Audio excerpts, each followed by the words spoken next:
amigos y bienvenidos a este vuestro programa Dos gatos en tierra de perros. Un podcast de actualidad donde analizamos de manera fáctica y neutral las noticias más relevantes de la política y cultura norteamericana.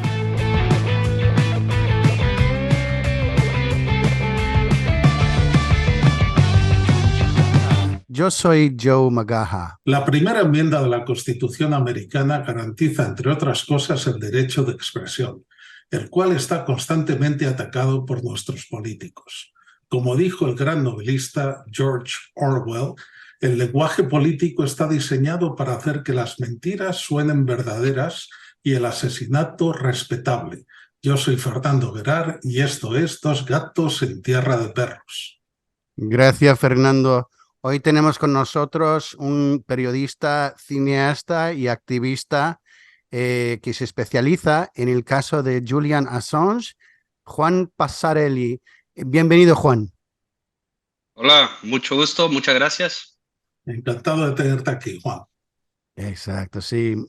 Nos alegremos muchísimo porque hemos querido un episodio sobre Julian Assange desde hace muchísimo tiempo. Por favor, si nos puedes explicar un poco del caso, porque hay mucha gente que desconoce el caso o que solamente conoce los mitos de lo que ha pasado con Julian Assange desde el principio hasta hoy día.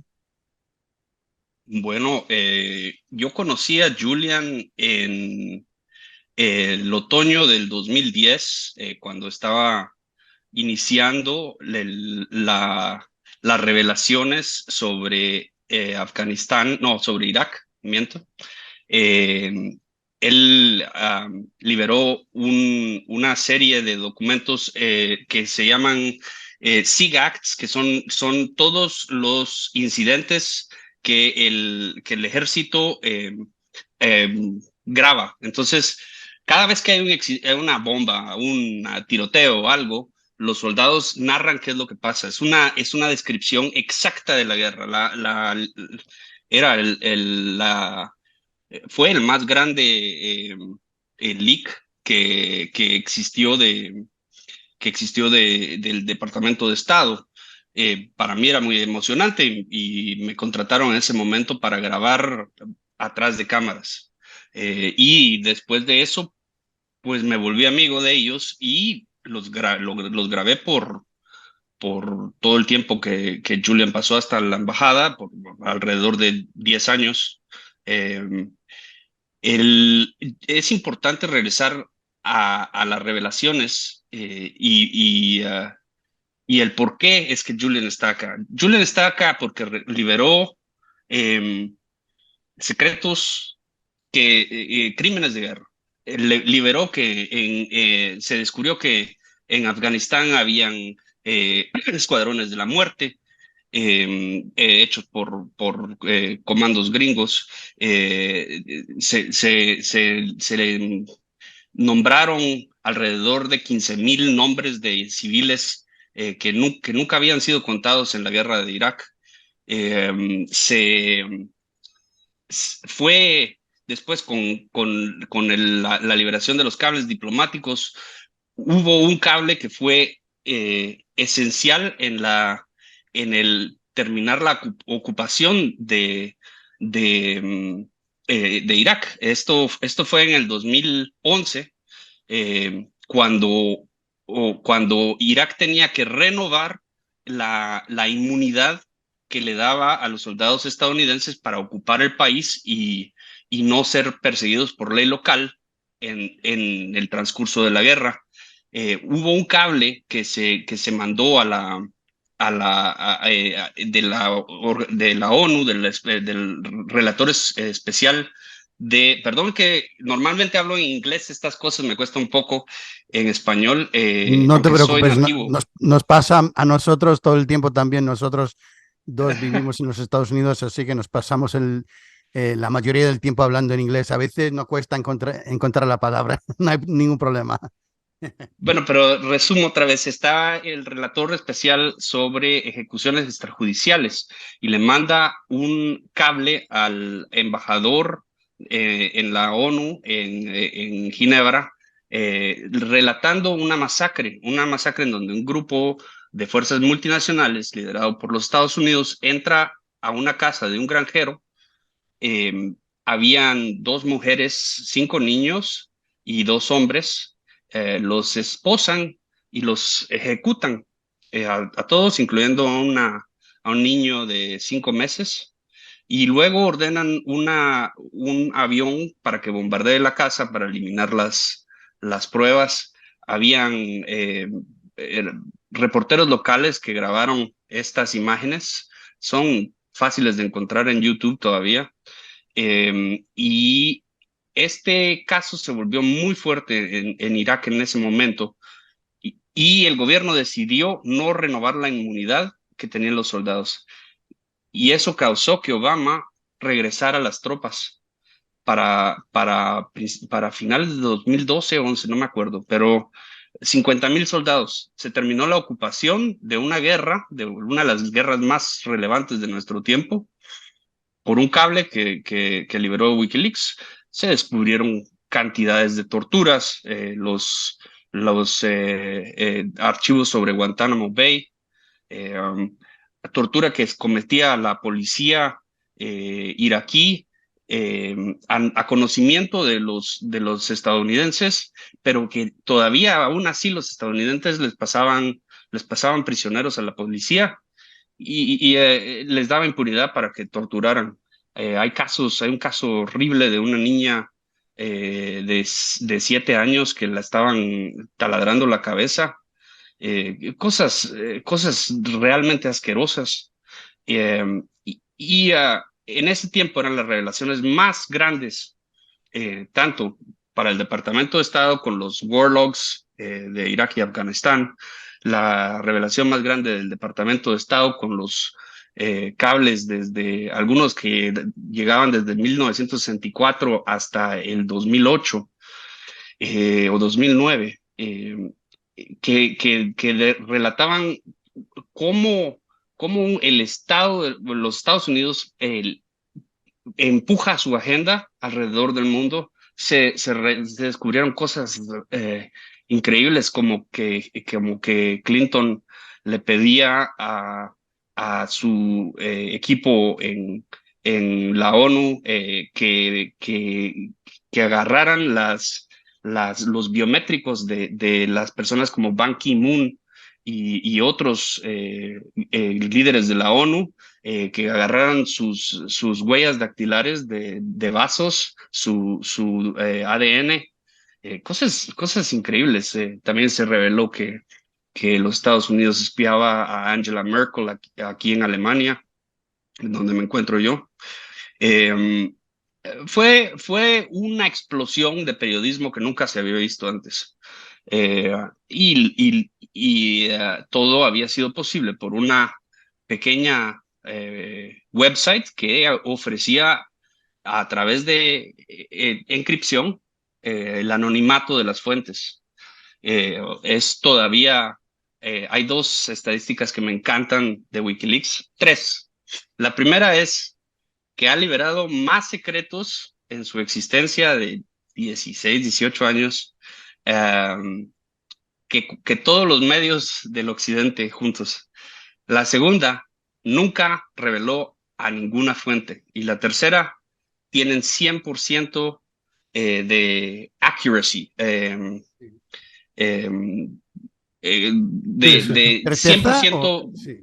de certeza en todos los archivos que liberaron. Todos los archivos que son archivos de primera mano, archivo fuente, son verdaderos.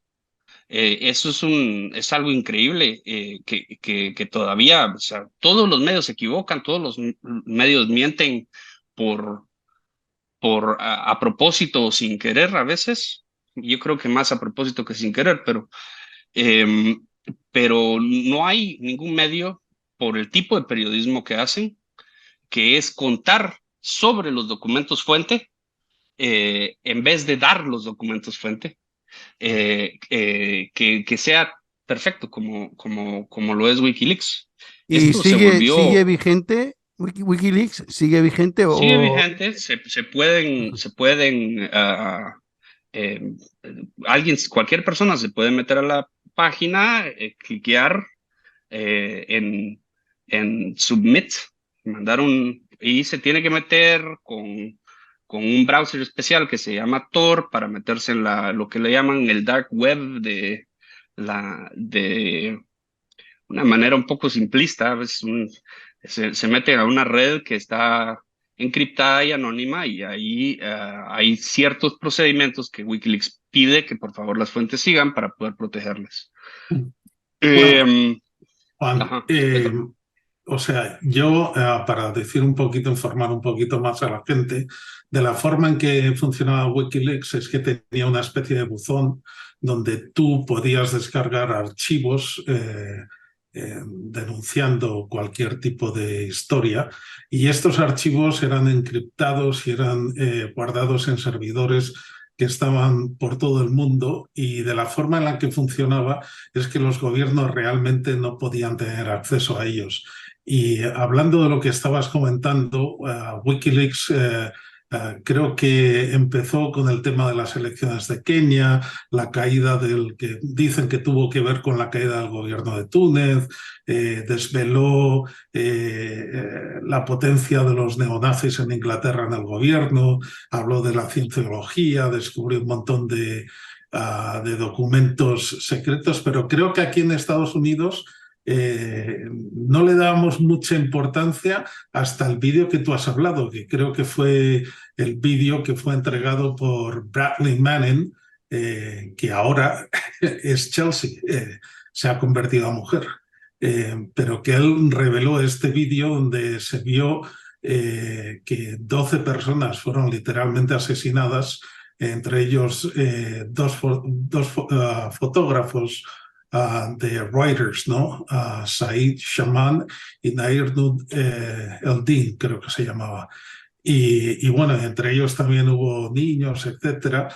Y creo que esto, junto con los 700.000 documentos, fue lo que llevó al gobierno americano a mirar en detalle todo esto, y ha sido la persecución donde ya Biden, como vicepresidente, se refería a Julian Assange como un terrorista. Sí, un terrorista digital. Em, Ese video es tan enigmático como la niña, la foto de la niña quemada en la guerra de Vietnam. Y es horrorífico. Es un video que dura 40 minutos. Como dices tú, confundieron las cámaras con lanzagranadas, o lanzamisiles, y los asesinaron vilmente. Pero la parte más cruda, y por qué se llama collateral murder, asesinato colateral, el video, es porque después se ve a una persona, uno de los fotógrafos de Reuters, Said, eh, eh, caminando con los brazos, está arrastrándose por la tierra. Pasa una minivan en donde un señor llevaba a sus hijos al colegio.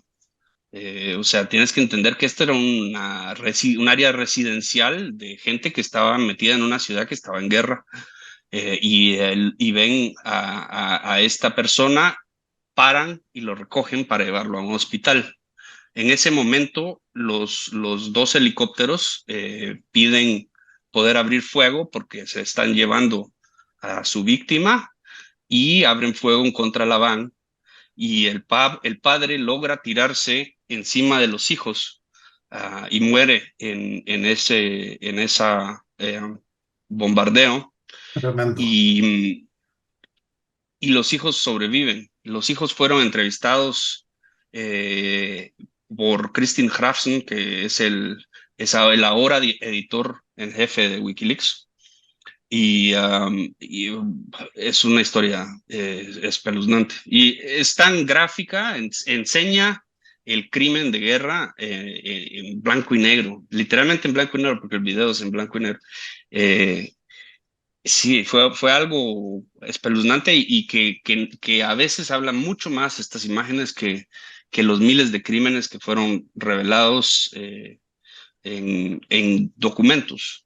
Pero fíjate que tal vez para el público en general era no tan claro que Wikileaks era una amenaza antes de ese video, pero Wikileaks ya había revelado varios años de los manuales de cómo, de los manuales operativos de Guantánamo Bay. Era la única organización en el mundo que había revelado 2, 3 años seguidos, y eso ya había comenzado algunas eh, eh, pláticas dentro del Departamento de Defensa sobre qué era esta organización y que parecía algo que podían destruir. Es más, hay varias filtraciones que se han hecho después, dos grandes, una de una compañía que se llama Stratford, es una compañía de inteligencia privada, le llaman el Private CIA,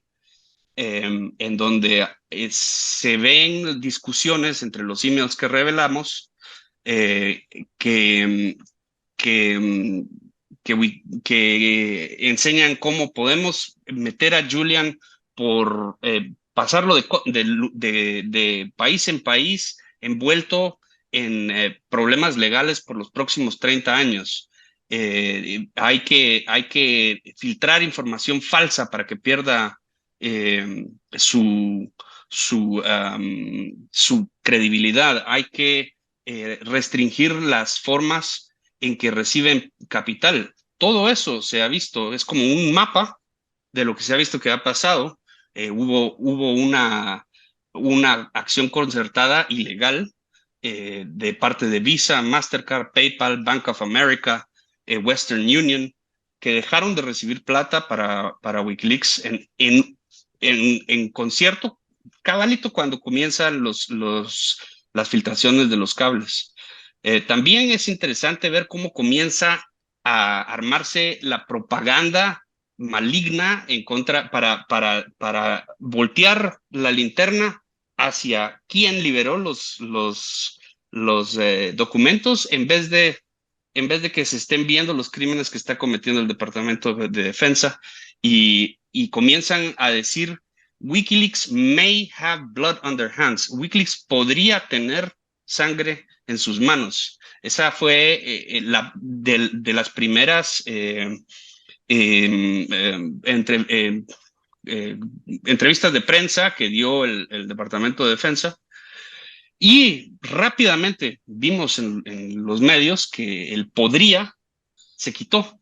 Y entonces decían, Wikileaks has blood on their hands. Tienen sangre sus manos. Y eso se printeaba y se printeaba y se printeaba. Otra de esas mitos gigantes es que Wikileaks solo tiraba documentos. Eso es algo absolutamente falso. Tenía un rigor muy fuerte para, para ver cuál podrían ser los riesgos a personas individuales, y trabajaba con diferentes periodistas locales, en historias locales, en una publicación mundial, coordinando con Wikileaks para que las redacciones, que les dicen en inglés redactions, para que las censuras de las identidades de personas que pudieran estar en riesgo, eh, no lo, o sea, que fueran bloqueadas para asegurarse de su, que estén bien y que nadie se ponga en riesgo. Eh, Y Incluso Wikileaks puede haber hecho errores, pero no hubo hasta el momento. Esto es dicho por el departamento, por un general que tenía a su cargo 20 y pico de agentes de la CIA investigando a Wikileaks en turnos de 12 horas, 24 horas al día, por 3 años. Y en el tribunal de Chelsea Manning tuvo que declarar bajo under oath que no habían encontrado un caso en donde los documentos de Wikileaks habían causado daño a nadie. Esto sigue siendo verdad. Y es una de las mentiras que siguen propagando, incluso en su caso actual, en donde Julian se encuentra ahorita en una prisión en Belmarsh, en Londres. Es una prisión de máxima seguridad, donde tienen terroristas, donde tienen asesinos, y él es un intelectual que nunca ha lastimado a nadie. ¿Y cómo está Eh, su salud ahora mismo? no puedo decir que la salud de él esté bien.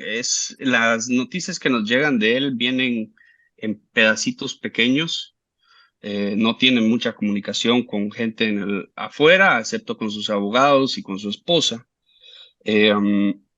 Pero físicamente no, está deteriorado. Uno de en una de las audiencias, después de que él ganó la primera audiencia, en donde la jueza dictó que no podía ser extraditado a los Estados Unidos, y tal vez voy a hacerme un poquito para atrás. Julian ahorita lo quieren extraditar los Estados Unidos bajo cargos de las publicaciones que acabamos de platicar en el 2010, nada después del 2010, que se han hecho muchas, incluyendo las publicaciones de los documentos del arsenal de guerra digital que tiene la CIA y que causó mucha revuelta en el 2017 y quizás fue uno de los clavos en el coffin, en su caja de muerto, eh, haber revelado eso, porque la CIA entera se le vino encima. Bueno, Julian ganó en el 2020 su audiencia de extradición porque la juez dijo que las condiciones de las prisiones en los Estados Unidos no eran suficientemente buenas para alguien que tiene su salud frágil. Y que había incluso posibilidad de suicidio porque había estado sufriendo em, Depresión. depresión. Ahora, en los Estados Unidos apeló esa decisión y, y dio una serie de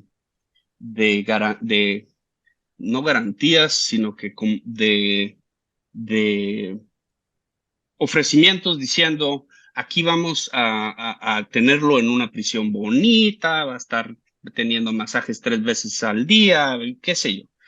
Cosas que se miraban muy bonitas en papel, pero que si se veía las letritas de hasta abajo, decían que podían cambiarlo en cualquier momento que quisieran. Entonces no eran ningún tipo de garantías.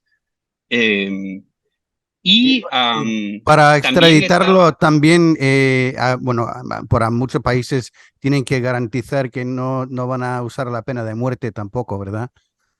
Exactamente, eso está fuera del plano, incluso por el fiscal de los Estados Unidos en el caso, ¿no? Hasta el momento no hay pena de muerte en en las posibilidades. Todo esto puede cambiar, especialmente para alguien como él, pero no me parece que lo harían. Ellos lo quieren desaparecer a Julian, pero lentamente y haciendo ver como que se están respetando sus derechos. Entonces, en una audiencia que hubo en el 2022, en donde los Estados Unidos apela y comienza a cuestionar al doctor que había hecho su diagnóstico sobre Julian. Julian ese día tiene un derrame cerebral, y los jueces al día siguiente dictaron que él estaba suficientemente saludable para que lo extraditaran a los Estados Unidos. Es importante saber por qué lo quieren extraditar y va a como tú introdujiste el programa, va al corazón de la primera enmienda de los Estados Unidos, que es la libertad de expresión. A Julian lo están acusando de ser un espía, lo están acusando bajo un acta de la Primera Guerra Mundial, que se llama el Acta de Espionaje, y lo están acusando por recibir, por tener y por publicar documentos secretos. Esto es lo que hizo él y todos los periodistas, los cientos de periodistas alrededor del mundo que recibieron, tuvieron y publicaron estos documentos. En Bueno, en la él se asoció, ¿no?, con el New York Times y con el Guardian, ¿no?, que The publicaron todos los Guardian, The New suyos. York Times, Der Spiegel en Alemania, Le Monde, El País en España, y después cientos de otros. Después en Latinoamérica habían contratos, yo vi las reuniones en donde llegaban los periodistas de Latinoamérica y primero firmaban un contrato de la forma en que tenían que, que mantener a las fuentes seguras, ah, y que iban a publicar todos los cables al final.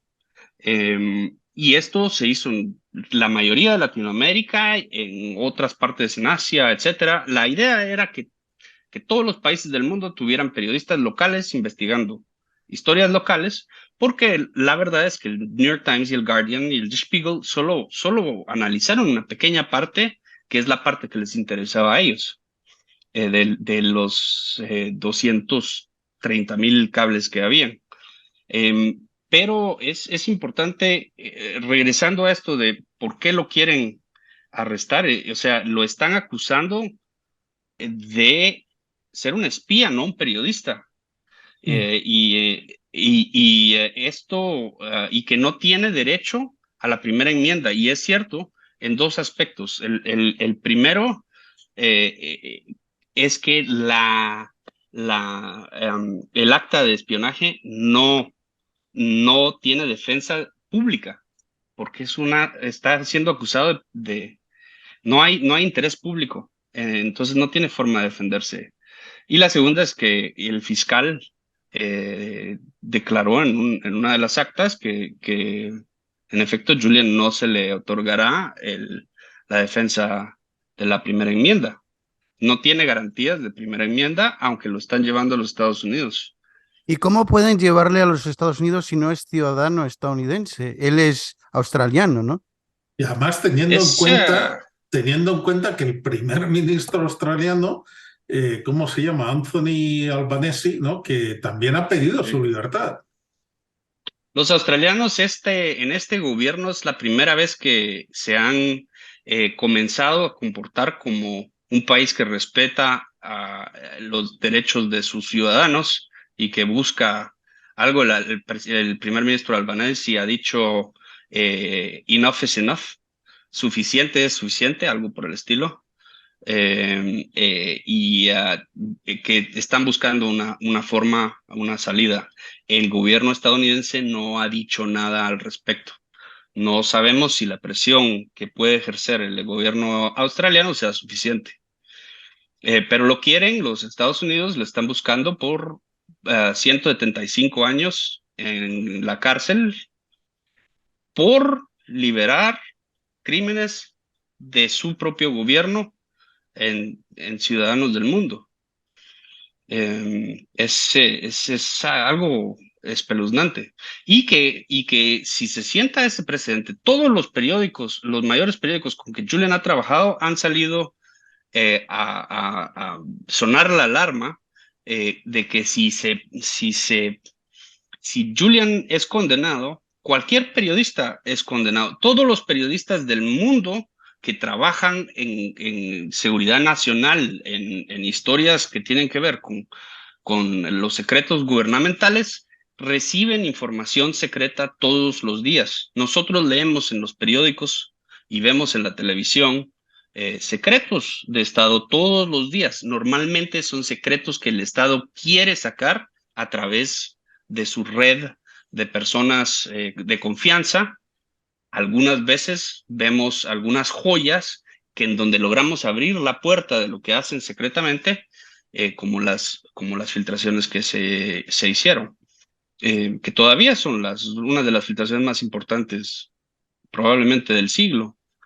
¿Y cómo le sacaron de la embajada? Porque entiendo que los Estados Unidos habían pagado algún soborno al nuevo presidente o algo así, y así dejaron que entrasen los ingleses bueno, a agarrarle y llevarle de ahí. La historia de la embajada es una historia complicada. Julian entró en el 2012 a la embajada a pedir asilo porque lo iban a extraditar a Suecia por un caso anterior en donde se le acusaba de algunas impropiedades sexuales. Caso que duró 7 años abierto y nunca hizo justicia, ni tanto para las supuestas víctimas, que pasaron 7 años siendo escrutinadas en los medios, eh, y que ahora sabemos fue atrasado y atrasado y atrasado porque la fiscalía inglesa les estaba pidiendo a los suecos que no lo entrevistaran. Esa era una investigación preliminar. Julian nunca tuvo cargos en su contra, era una investigación preliminar en donde las chicas nunca lo acusaron de ningún abuso sexual. Ellas llegaron a la policía a pedir que por favor las ayudaran a pedirle a Julian que se hiciera un examen de SIDA. Eh, Dos chicas se enteraron que él había dormido con ellas con algunos días de diferencia y una de ellas sentía que necesitaba este examen, un examen que nunca se les otorgó. La policía nunca hizo nada y la policía decidió que habían abusos sexuales. Julian nunca fue condenado, nunca hubieron cargos y lo único que tenía que hacer la fiscalía sueca era entrevistarlo. Julian le pidió, desde el principio se puso a las órdenes del gobierno sueco para que lo llegaran a entrevistar a Londres, un procedimiento absolutamente normal y cientos de personas durante los 7 años que estuvo este caso abierto fueron entrevistadas por autoridades suecas en Londres, pero la fiscalía inglesa les pidió que por favor no lo hicieran en este caso y que este caso no era un caso normal para ellos. Estas son cosas que sabemos porque vimos los correos. Incluso hay el más famoso de ellos es un fiscal diciéndole Marianne a la fiscal sueca, "Don't you get cold feet", no, que no te den pies fríos, pero básicamente lo que está diciendo es no, mm, que quédate en tu posición, No te no vayas a cambiar. arrepientes, sí, Sí. Entonces, el caso se quedó abierto hasta que la ONU eh, tiene un centro que se llama de detención arbitraria. Es un grupo de arbitraje y hicieron una decisión que Julian estaba siendo detenido arbitrariamente y que estaba detenido en la embajada y que tenían que dejar de perseguirlo, darle libertad y darle compensación. Y eso se lo dijeron al gobierno inglés y al gobierno sueco. Esos gobiernos apelaron la decisión y perdieron. Los gobiernos estuvieron involucrados en este sistema de arbitraje y cuando perdieron dijeron, la ONU no tiene no estamos atados a hacer nada y no vamos a hacer nada. Pero sí logró que la fiscal en ese momento fuera a la embajada ecuatoriana y finalmente lo entrevistara y votaron el caso sin nunca haberle puesto cargos. Entonces fue o sea, no hay ningún caso de abuso sexual que dure esa cantidad de tiempo. La persona estuvo detenida más del tiempo máximo de cárcel que podía haber recibido en Suecia y la única razón por la que Julian no fue es porque estaba seguro que de Suecia lo mandaban a los Estados Unidos, que ahora vemos que es lo que pasó.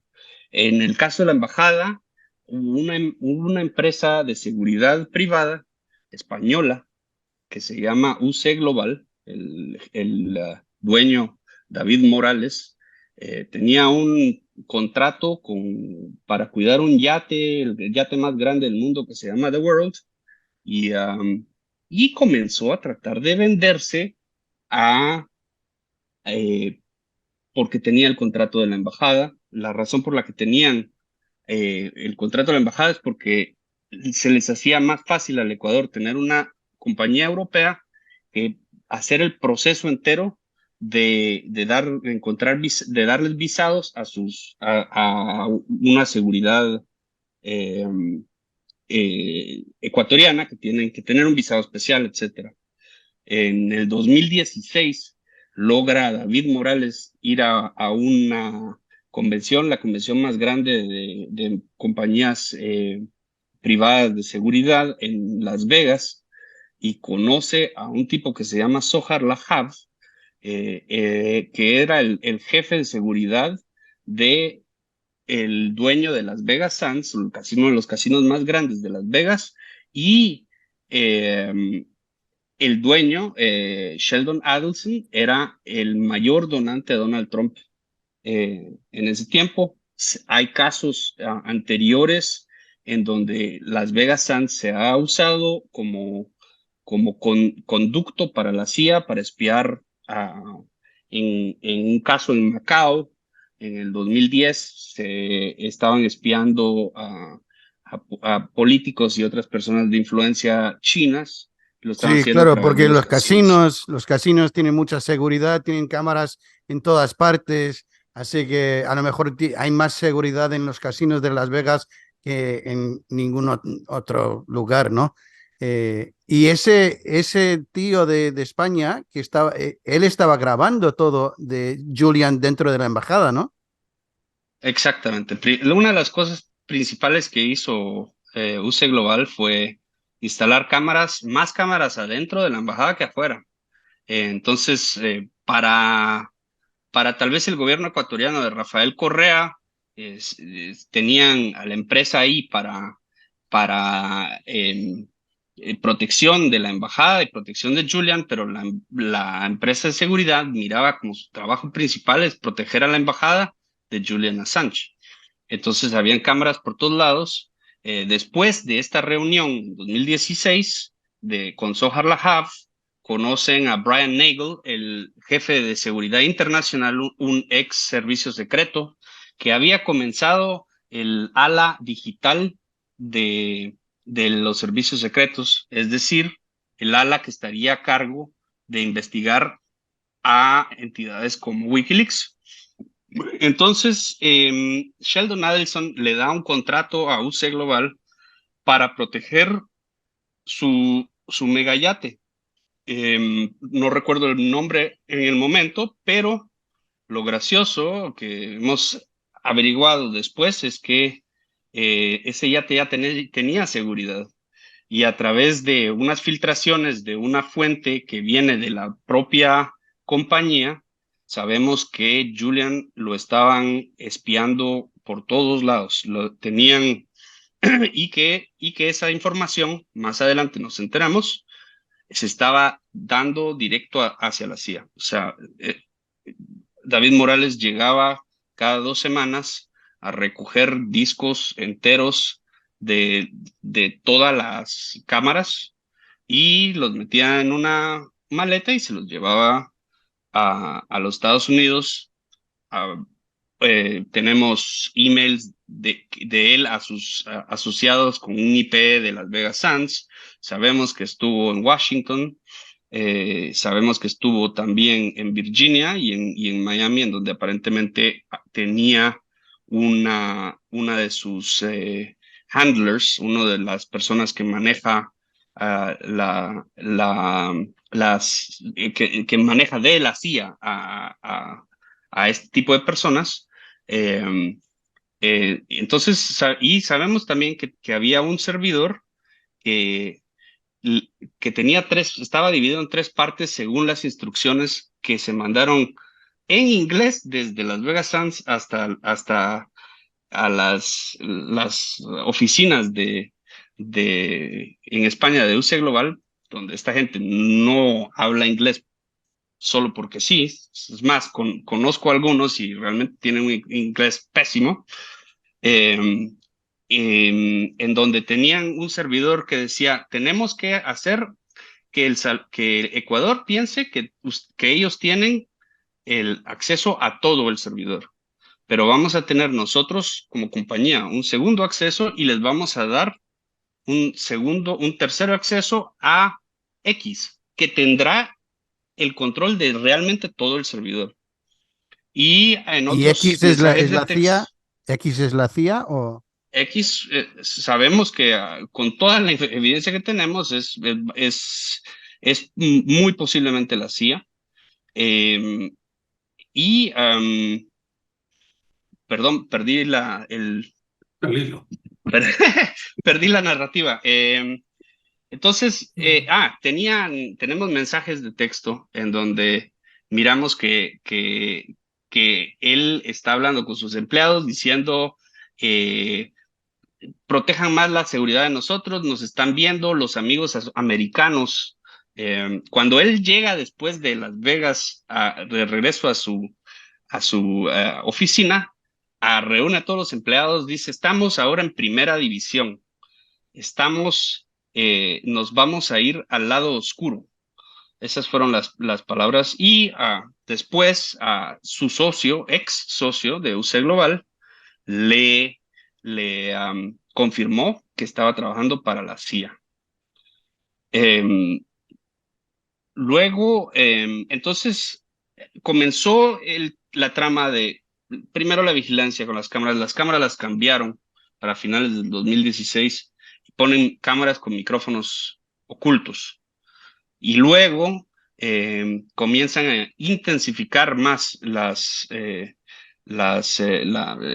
surveillance a través de insertar micrófonos ocultos debajo de los extintores de la embajada, Y incluso de en el hecho, baño de mujeres. sí, eso iba a decir que también estaban grabando a los que visitaban a Julian dentro de la embajada, ¿no? Como ¿cómo se llama? La actriz esa Pamela estadounidense. Anderson. Sí, sí, hasta en el baño de las mujeres.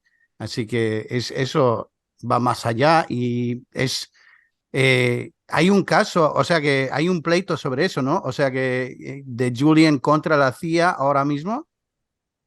Hay un caso abierto en contra de David Morales y UC Global en España, y a través de ese caso hemos ido descubriendo muchas más cosas, y vienen nuevas revelaciones con algún material que ahora nos enteramos que la policía española escondió de la fiscalía eh, española. Entonces, y eso es porque ellos tienen también un dedo en machucar, y habían agentes españoles que estaban aparentemente con David Morales planeando un golpe de Estado en un país latinoamericano.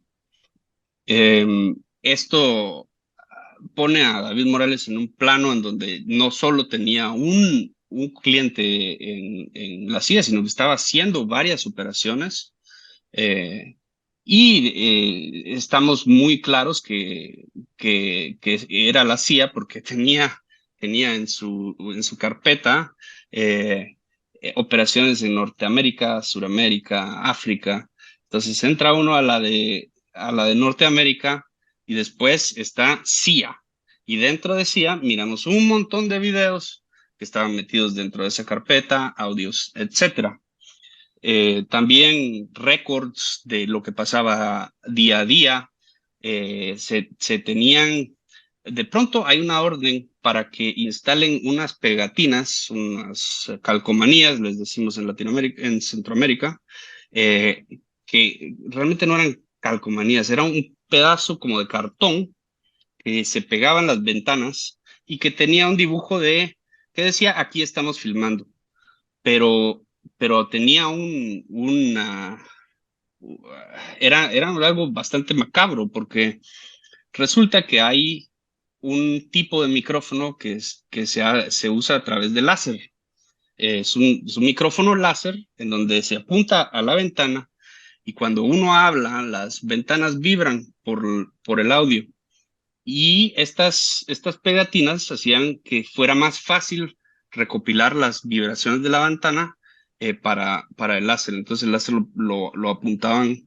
Tenemos imágenes de esta máquina en el otro lado de la calle, en un apartamento que miraba hacia la embajada.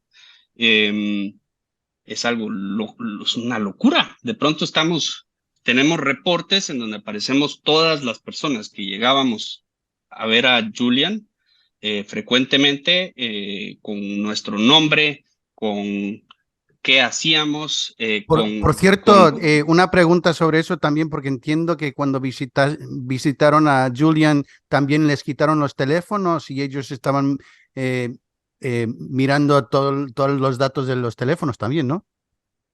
Exactamente, sí.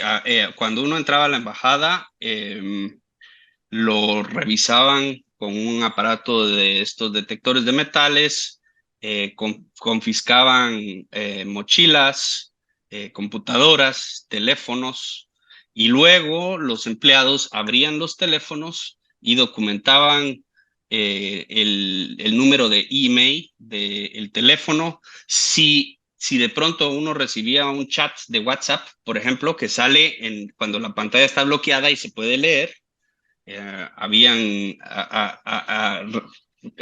agarraban y escribían qué decía el mensaje, de quién era, etcétera. Se tiene sospechas que en algunos casos, como el de Stefania Marizzi, que es una periodista italiana, estaban también grabando, extrayendo el material quedándose con lo que ella tenía dentro.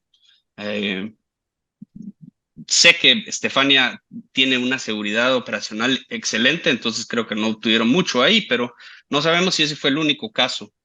O sea, se grababan todas las visitas, se grababa en los reportes qué qué tal amanecía él, su forma de estar. Incluso hicieron un análisis de su letra, se robaron algún papelillo que había escrito Julian y hacen un análisis de su personalidad con respecto a cómo escribe las letras, unas locuras. Y todo eso iba a dar a la CIA. Sabemos que después de que Wikileaks en 2017 comenzara a liberar el arsenal digital de guerra digital de la CIA, se intensifica, entra un nuevo director que se llama Mike Pompeo y en su discurso debut como nuevo director de la CIA, se lo dedica a Snowden y a Julian. En él hay dos cosas que son muy importantes. Califica a Wikileaks como una hostile foreign non-state intelligence agency, una agencia de inteligencia hostil que no es de Estado. Y eso carga tiene repercusiones legales muy grandes. Primero, porque los categoriza como espías, que puede después ser usado en casos legales, pero más importante, cuando, cuando hay acciones en contra de una agencia de inteligencia, esto no pasa por supervisión del Congreso. Es una forma de esconder las acciones que se estaban haciendo en contra de Julian Assange para que el Congreso no tuviera oversight sobre ellas, no tuviera conocimiento de estas acciones, dentro de las cuales hay planes para secuestrar a Julian de la embajada y también planes y opciones sobre cómo asesinarlo. Lo Sí. que es muy interesante es que recientemente tenemos acceso a un chat en donde sabemos que David Morales perdón, la información que teníamos, que te dije anteriormente, fue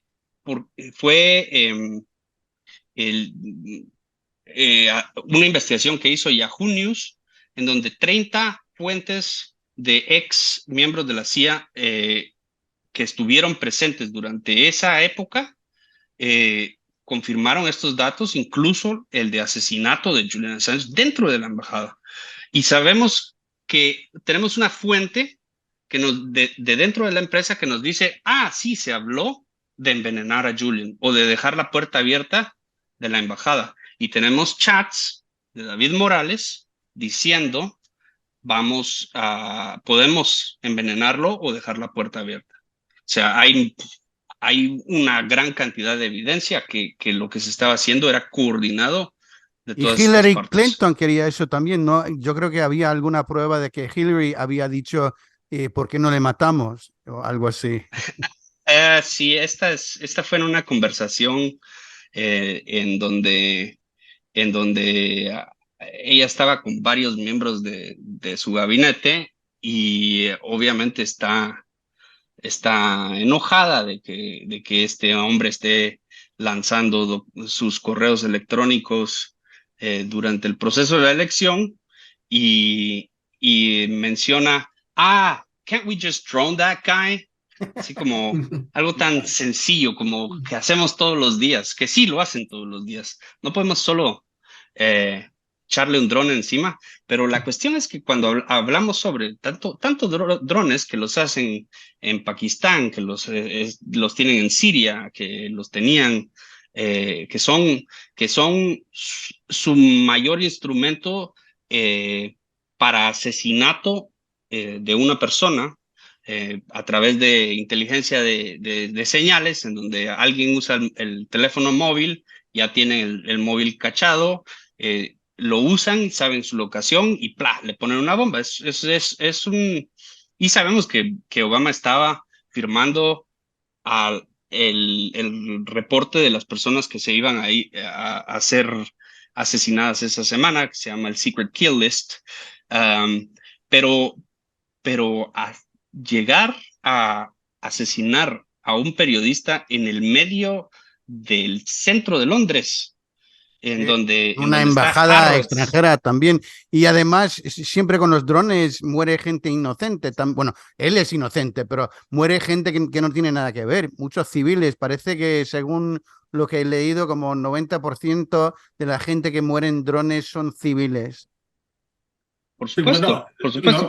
Primero la idea de que los Estados Unidos tiene la libertad para asesinar a quien quiera porque los considera enemigos es ya algo totalmente loco, pero que de alguna manera entra dentro de los márgenes de legalidad de los Estados Unidos, porque lo hacen. Y estos drones asesinan a todas las personas que estén cerca de la persona que hizo la llamada. No están esperando que haga una llamada solito, ¿me entiendes? Solo hace la llamada.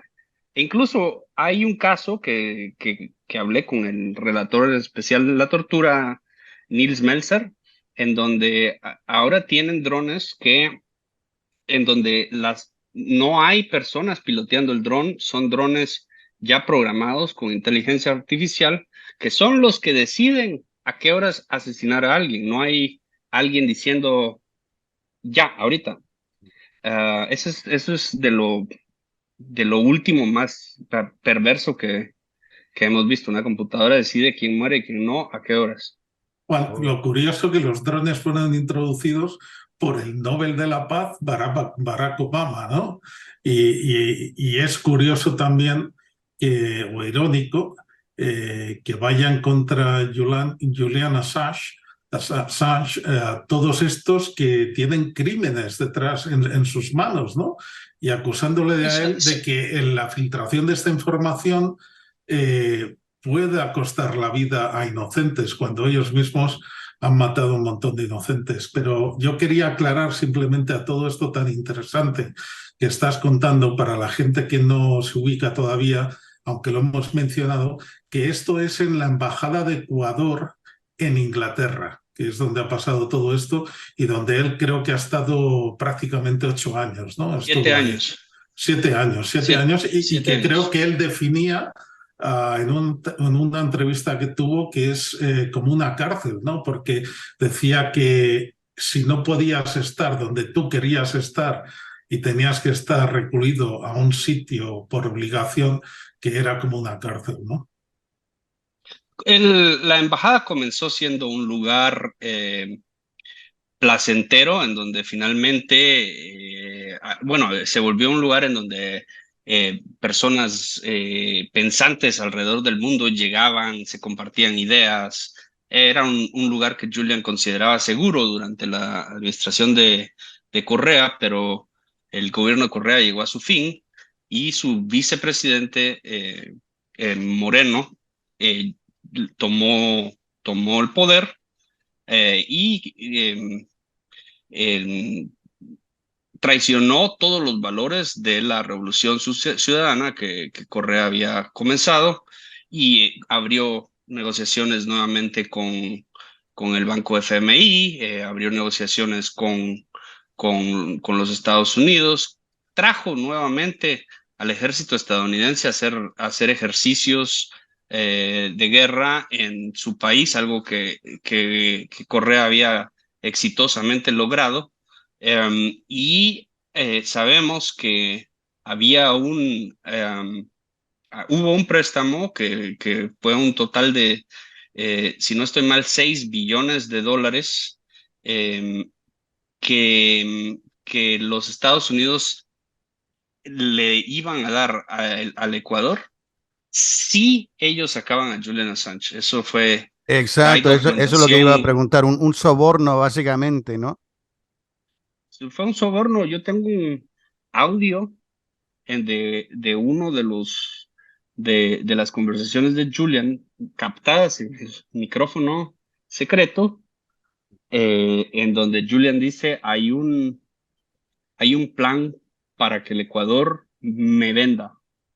Y fue exactamente eso.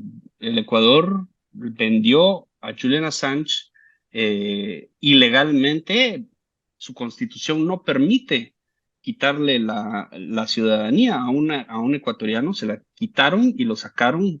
Es más, invitaron al Reino Unido a que entrara a su territorio soberano a sacar a un asilado político a quien le habían dado el asilo porque eh, tenían que su caso en los Estados Unidos podía ser incluso la pena de muerte.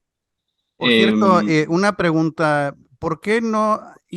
Porque Assange estuvo dentro de la embajada durante tanto tiempo, ¿por qué no intentó irse a Ecuador?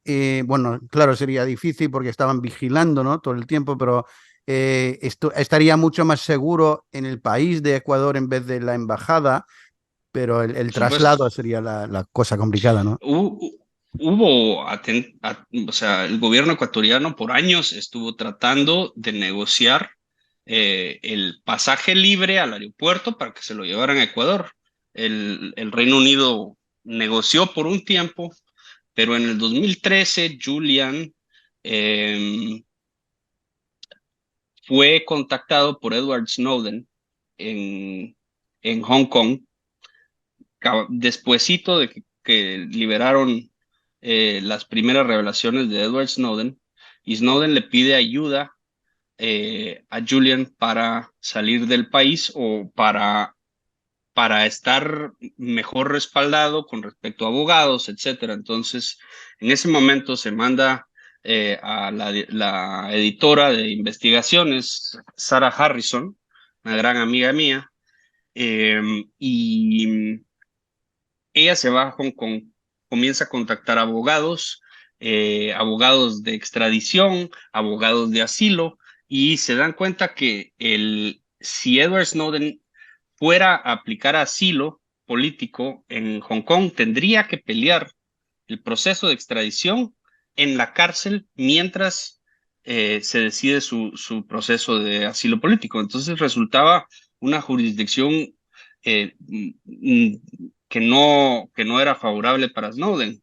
Encontraron una forma de volar hacia el Ecuador en ese momento, eh, a través de Rusia para no pasar en el espacio aéreo de Europa, que es aliada a los Estados Unidos y que se doblega a Estados Unidos muy frecuentemente. Eh, se va, se revela la noticia de que Snowden ha salido del espacio aéreo de Hong Kong. Creemos que eso fue hecho por las autoridades para quitarse la papa caliente, y los Estados Unidos, en el momento que Snowden está en el aire, le cancelan el pasaporte gringo